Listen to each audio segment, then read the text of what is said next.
Installez-vous confortablement. Bienvenue à la lueur de la bougie. Ce soir, je vais vous raconter mon histoire du jeu de Ouija oublié dans un tiroir qui n'avait jamais vraiment cessé de fonctionner. Je m'appelle Sarah, j'ai 31 ans, et je crois qu'il faut d'abord que je vous raconte comment j'ai hérité de cette planche avant de vous dire ce qu'elle a fait de ma vie ensuite. Ma grand-tante Odette est décédée il y a un peu plus d'un an, à 87 ans, dans la maison qu'elle occupait seule depuis des décennies, à la sortie d'un petit village où j'avais passé une bonne partie de mes étés d'enfance. Elle n'avait ni enfant ni proche vivant en dehors de ma mère et moi, et c'est tout naturellement que la charge de vider sa maison avant sa mise en vente m'est revenue. Je vivais alors dans un studio en ville, un peu à l'étroit, mais confortablement aménagé selon mes goûts personnels, célibataire depuis un peu plus d'un an, travaillant comme documentaliste dans une bibliothèque universitaire, un poste que j'occupais depuis près de 5 ans et dans lequel je m'épanouissais pleinement, entouré de livres et de collègues avec qui j'entretenais des rapports cordiaux, sans plus. Une vie tranquille, ordonnée, rythmée par des horaires fixes et des habitudes bien ancrées. Ma grand-tante Odette occupait dans ma vie une place un peu particulière. N'ayant jamais eu d'enfant elle-même, elle avait toujours reporté sur moi une affection presque maternelle, m'accueillant chaque été durant des semaines entières dans sa grande maison de campagne, où je passais mes journées à jouer dans le jardin ou à l'écouter raconter des histoires de son enfance. Dans une région qu'elle n'avait, à ma connaissance, jamais quittée de toute sa vie. Elle avait ce genre de sagesse tranquille, propre aux personnes ayant traversé bien des épreuves, sans jamais s'en plaindre ouvertement, et je gardais d'elle le souvenir d'une femme forte, discrète, mais toujours bienveillante. Sa mort, bien qu'attendue compte tenu de son grand âge, m'avait profondément affectée, davantage peut-être que je ne l'aurais imaginé. C'est peut-être ce deuil encore récent, mêlé à une forme de nostalgie tenace pour ces étés d'enfance passés à ses côtés, qui explique en partie pourquoi je me suis attachée à conserver certains de ces objets personnels plutôt que de tout donner ou jeter sans discernement, comme j'aurais peut-être dû le faire pour ma propre tranquillité d'esprit. J'ai passé plusieurs week-ends cet automne-là à trier les affaires de ma grand-tante. Un travail long et fastidieux, entre nostalgie et lassitude, à ouvrir des cartons entiers de vaisselle dépareillée, de linge de maison jauni, de photographies en noir et blanc représentant des visages que je ne reconnaissais pas toujours. C'est en vidant le contenu d'une vieille commode, dans ce qui avait été sa chambre, que je suis tombée sur cet objet, au fond d'un tiroir tapissé de papier journal ancien, une planche de Ouija, en bois sombre, dont les lettres peintes à la main s'étaient légèrement estompées avec le temps, accompagnée de sa petite planchette triangulaire, retenue par un élastique désormais desséché et cassant. La planche elle-même dégageait une odeur particulière, un mélange de bois vieilli et de poussière ancienne, qui m'a immédiatement ramené, par association d'idées, à l'atmosphère générale de cette maison que je n'avais plus foulée depuis plusieurs années avant le décès de ma grand-tante. J'ai fait glisser mes doigts sur les lettres gravées et peintes, l'alphabet complet accompagné des mots oui et non dans les coins supérieurs, ainsi que d'un soleil et d'une lune stylisés dont les couleurs d'origine avaient largement pâli.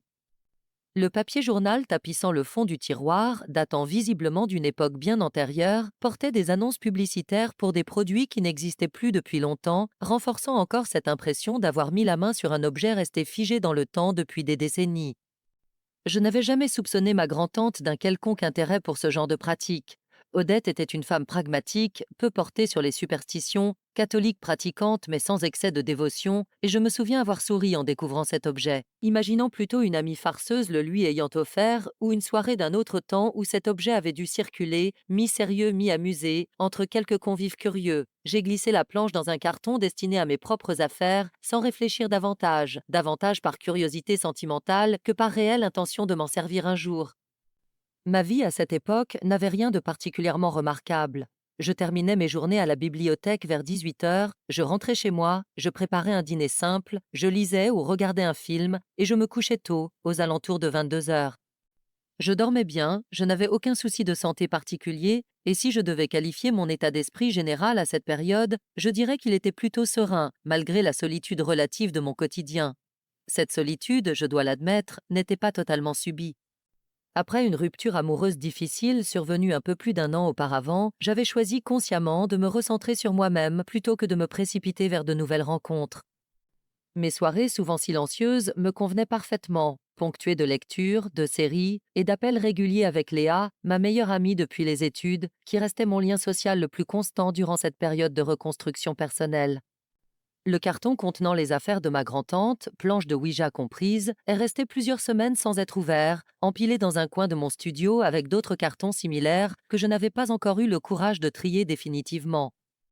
C'est un soir de novembre un peu désœuvré que je me suis enfin décidée à ouvrir ce carton en particulier pour voir ce que je souhaitais réellement garder de l'héritage de ma grand-tante. En redécouvrant la planche de Ouija posée sur ma table basse, j'ai ressenti une curiosité renouvelée, presque ludique. J'ai appelé une amie proche, Léa, avec qui je partageais volontiers ce genre de petites expériences un peu régressives, et nous avons décidé, sans y accorder plus d'importance qu'à un jeu de société classique, de tenter l'expérience un soir de la semaine suivante autour d'un verre de vin, davantage pour rire ensemble d'une pratique que nous jugions toutes deux profondément irrationnelle que pour y croire réellement. Cette première séance s'est déroulée dans une ambiance légère, presque comique. Nous avons posé nos doigts sur la planchette, formulé quelques questions banales sur nos vies amoureuses respectives, en échangeant des regards amusés chaque fois que la planchette se déplaçait légèrement, chacune accusant discrètement l'autre de la pousser volontairement. Rien de sérieux, en somme, une soirée entre amis comme tant d'autres, ponctuée de fous rires et de sceptiques plaisanteries sur les esprits qui viendraient hanter mon petit studio. Je me souviens d'un moment précis, pourtant, qui avait légèrement refroidi l'ambiance générale, sans que nous nous y attardions vraiment sur le coup. Léa avait demandé, mi-sérieuse, mi-moqueuse, si un esprit se trouvait présent avec nous ce soir-là, et la planchette, contre toute attente, s'était déplacée avec une fluidité étonnante vers le oui, inscrit dans le coin de la planche, avant que nous n'éclations toutes les deux de rire, certaines que l'une de nous avait, consciemment ou non, orienté ce mouvement. Nous avions continué la soirée sur ce ton léger, sans jamais reprendre cette question au sérieux, trop occupés à plaisanter et à vider notre bouteille de vin. C'est après le départ de Léa, cette nuit-là, alors que je rangeais la planche dans le tiroir de ma table basse, que j'ai ressenti pour la première fois une sensation étrange, difficile à décrire précisément. Celle d'avoir laissé quelque chose entrouvert sans savoir exactement quoi. Une impression fugace que j'ai balayée d'un revers de main en me couchant, mettant cela sur le compte du vin et de la fatigue accumulée après cette longue soirée. Les jours suivants se sont déroulés normalement, sans que rien de particulier ne vienne perturber mon quotidien. Ce n'est qu'une dizaine de jours plus tard, un soir où je me trouvais seule chez moi, en train de lire, que j'ai entendu distinctement un léger raclement provenant du tiroir de ma table basse, celui-là même où reposait la planche de Ouija depuis la soirée avec Léa. Un bruit sec et bref, comme celui d'un objet en bois qu'on déplace légèrement contre une surface similaire. Je me suis figée, mon livre à la main, l'oreille tendue, guettant un second bruit qui n'est jamais venu. J'ai fini par me convaincre qu'il s'agissait simplement d'une dilatation du bois due au chauffage de l'appartement, un phénomène parfaitement banal dans un vieux meuble comme celui-ci. J'ai repris ma lecture sans plus y penser, du moins consciemment. Mais ce bruit, loin de rester isolé, s'est mis à revenir, presque chaque soir, toujours à la même heure approximative, entre 21h et 22h. Un raclement bref, suivi parfois d'un très léger cliquetis, comme celui d'une petite pièce de bois qu'on fait tourner sur elle-même. J'ai fini, par curiosité davantage que par inquiétude à ce stade, par ouvrir le tiroir un soir pour vérifier que rien ne s'y était détérioré ou déplacé de manière anormale. La planche et sa planchette se trouvaient exactement là où je les avais rangées, immobiles, silencieuses, comme n'importe quel objet inanimé. Je me souviens d'avoir passé ce soir-là plusieurs minutes accroupi devant ce tiroir ouvert, fixant cette planche sans oser la toucher, guettant le moindre mouvement, aussi infime soit-il. Rien ne s'est produit sous mes yeux directement.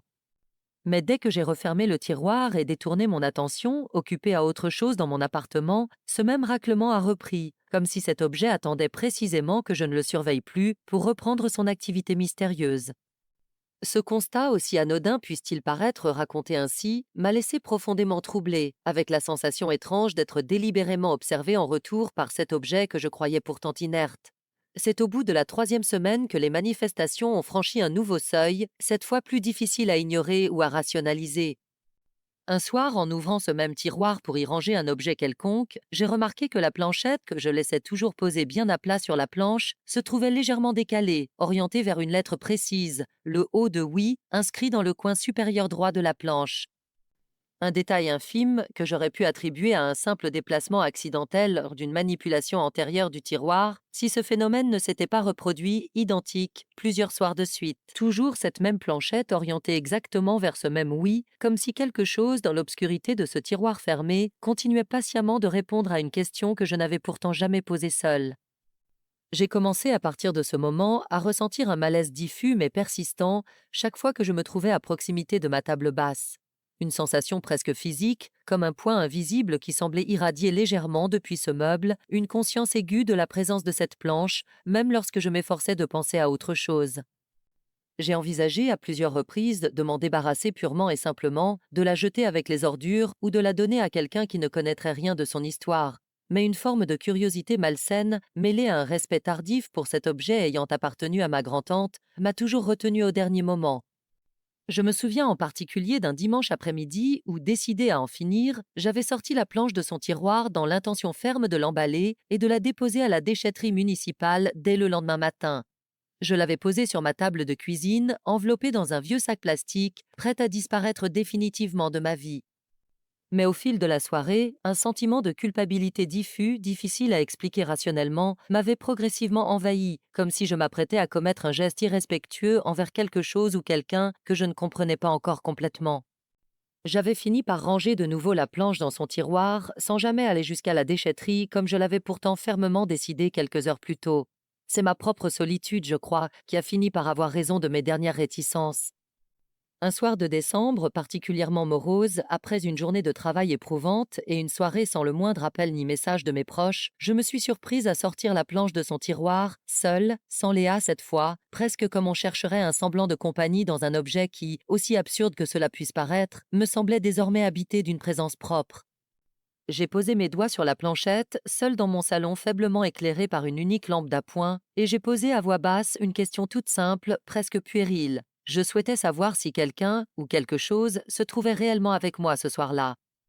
La planchette, sous mes doigts à peine posés, s'est mise en mouvement presque immédiatement, glissant avec une fluidité inattendue vers la lettre O, puis vers le U, puis vers le I, épelant distinctement ce même oui que j'avais déjà retrouvé, jour après jour, gravé dans la position de cette planchette au fond de mon tiroir fermé. Je me souviens du frisson glacé qui a parcouru tout mon corps à cet instant précis, un frisson qui n'avait rien à voir avec la température de mon appartement, pourtant correctement chauffé en cette soirée d'hiver. J'ai retiré mes mains brusquement, le cœur battant, incapable pendant de longues minutes de me résoudre à toucher de nouveau cette planchette. J'ai fini par ranger précipitamment la planche dans son tiroir, refermant celui-ci avec une énergie presque excessive, comme si ce simple geste pouvait suffire à contenir ce que je venais peut-être de réveiller. Je suis restée assise sur mon canapé, les bras serrés autour de mes genoux, pendant ce qui m'a semblé une éternité, incapable de me résoudre à éteindre la lumière du salon avant d'aller me coucher, comme si l'obscurité elle-même risquait, cette nuit-là, de donner un peu plus de substance à ce que je venais de ressentir. J'ai fini par gagner ma chambre bien après minuit, laissant volontairement une veilleuse allumée dans le couloir, une précaution que je n'avais plus prise depuis mon enfance. Cette nuit-là, je n'ai presque pas dormi. Allongée dans mon lit, j'ai entendu à plusieurs reprises ce même raclement provenant du salon, plus distinct, plus insistant que les fois précédentes, comme si quelque chose dans ce tiroir cherchait activement à en sortir.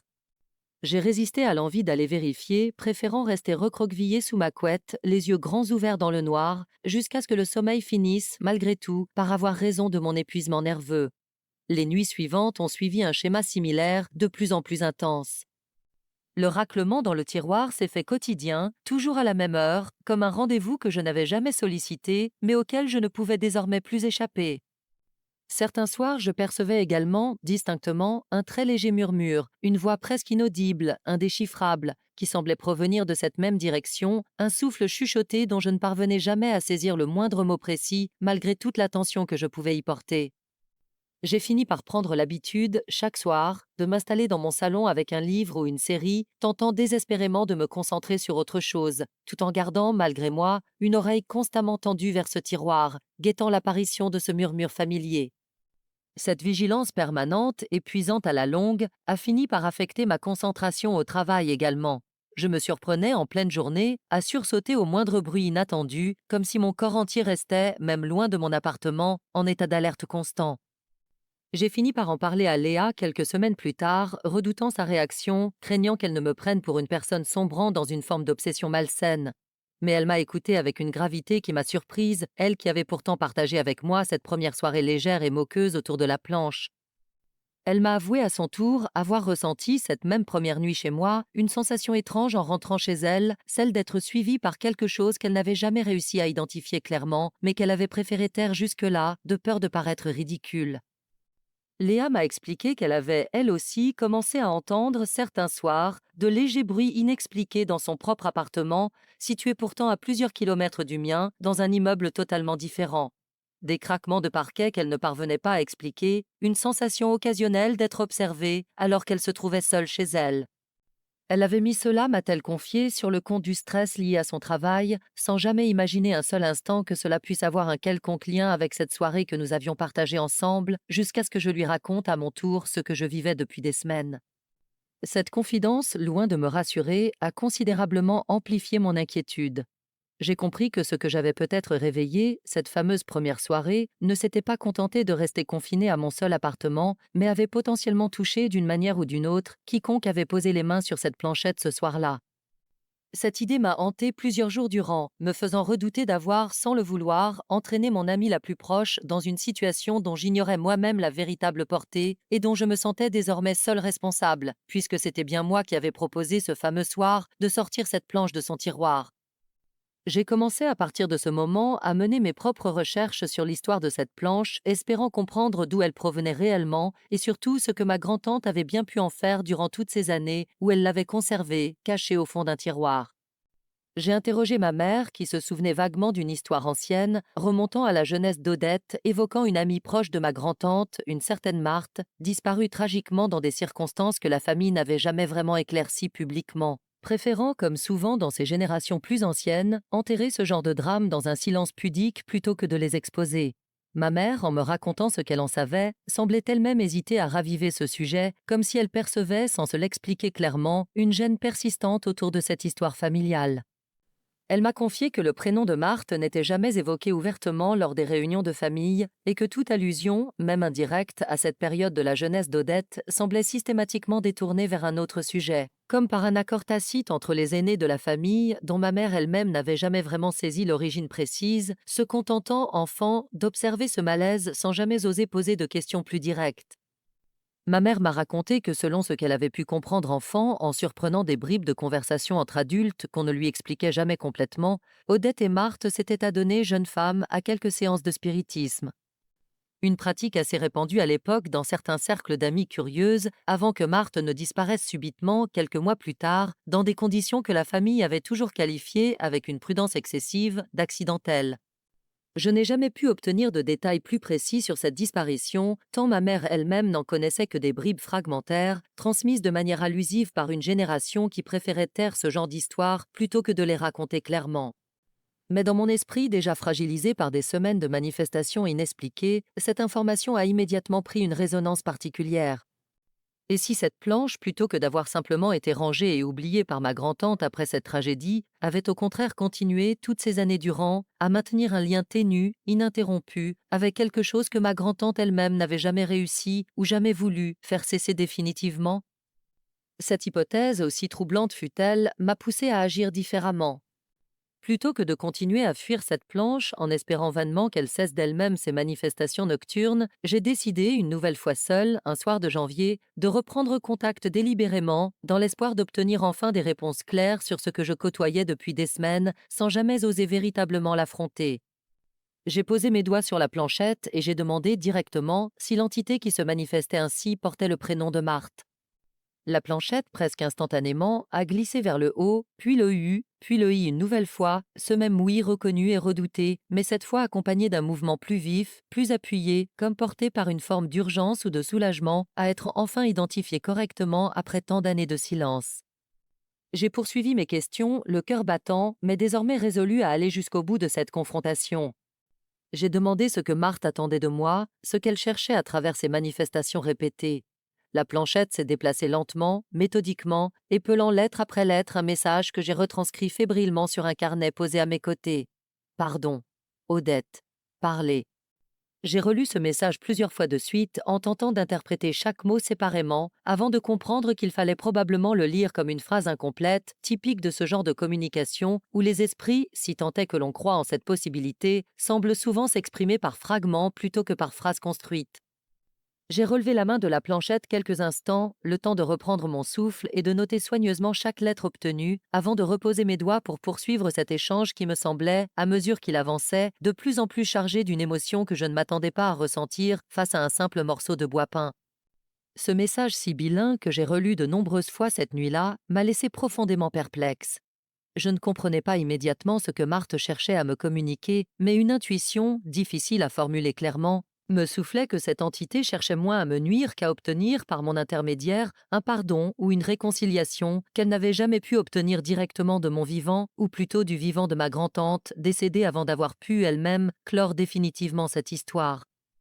J'ai passé les jours suivants à réfléchir à la meilleure façon d'interpréter ce message, cherchant dans les affaires restantes de ma grand-tante, que je n'avais pas encore intégralement triées, d'éventuels indices supplémentaires sur cette amitié ancienne et sur les circonstances exactes de la disparition de Marthe. C'est en fouillant plus méthodiquement une boîte de correspondance personnelle, retrouvée dans le fond d'une armoire que je n'avais pas encore ouverte, que je suis tombée sur plusieurs lettres échangées entre Odette et Marthe durant leur jeunesse, avant la disparition tragique de cette dernière. Cette boîte en fer blanc légèrement rouillé portait encore une étiquette manuscrite, une écriture que je ne reconnaissais pas, probablement celle de Marthe elle-même, indiquant simplement «lettre importante à ne pas jeter». J'ai ouvert cette boîte avec une émotion particulière, consciente de m'apprêter à découvrir des fragments intimes d'une vie entière que je ne connaissais qu'à travers les récits vagues et incomplets de ma propre mère. Les lettres, une trentaine au total, soigneusement rangées par ordre chronologique et attachées par un ruban défraîchi, couvraient une période de plusieurs années, depuis l'adolescence des deux amies jusqu'à cette dernière correspondance, plus froide, qui précédait de peu la disparition de Marthe. Ces lettres, écrites d'une écriture appliquée et légèrement désuète, révélaient une amitié profonde entre les deux jeunes femmes, mais aussi, dans les derniers échanges datés de quelques semaines seulement avant la disparition de Marthe, une brouille naissante dont les causes exactes restaient floues, évoquée seulement par allusion prudente concernant, semblait-il, un différend sentimental impliquant un même jeune homme que les deux amies auraient toutes deux fréquenté à cette époque. La dernière lettre de cette correspondance, non datée précisément, mais visiblement rédigée peu avant le drame, se terminait sur des mots plus froids, plus distants que les précédents, sans qu'aucune réconciliation explicite n'ait jamais eu le temps, apparemment, de voir le jour avant que Marthe ne disparaisse définitivement.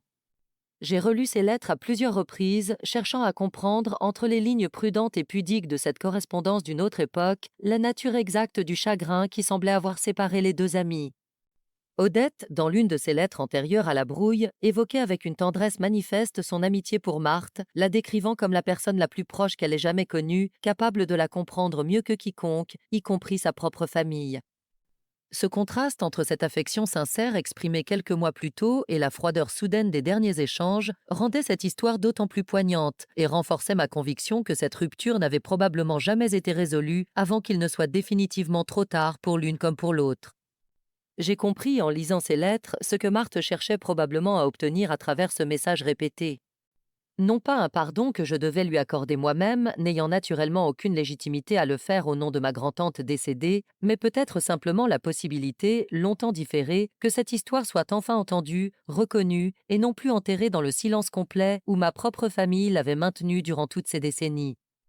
J'ai décidé ce soir-là de reprendre une dernière fois contact avec la planche, non plus par curiosité morbide, mais avec une intention précise. Offrir en quelque sorte, au nom de ma grand-tante disparue, la réconciliation que celle-ci n'avait peut-être jamais eu le temps ou le courage d'exprimer clairement de son vivant.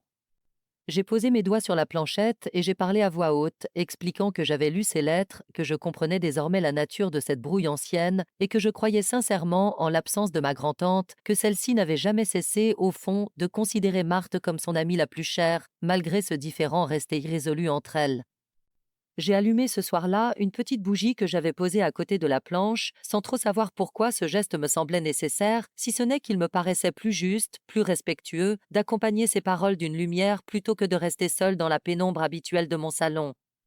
J'ai pris le temps de formuler chaque phrase avec soin, consciente que je m'adressais, à travers cette planche de bois usé, à quelque chose qui avait visiblement attendu cette conversation depuis bien plus longtemps que les quelques semaines que j'avais moi-même vécues à ses côtés. La planchette est restée longuement immobile sous mes doigts, un silence qui m'a semblé durer une éternité avant de finalement se déplacer, lentement, vers un dernier mot, simple et bref. Merci. J'ai senti, en lisant ce mot lettre après lettre, une émotion inattendue me submerger, un mélange de soulagement et d'une tristesse diffuse pour cette femme que je n'avais jamais connue, mais dont l'histoire, à travers ses lettres et ses manifestations nocturnes, avait fini par me toucher profondément. J'ai gardé mes doigts posés sur la planchette encore quelques instants, sans qu'aucun autre mouvement ne vienne s'ajouter à ce dernier message, comme si tout avait enfin été dit, tout ce qui avait besoin d'être dit.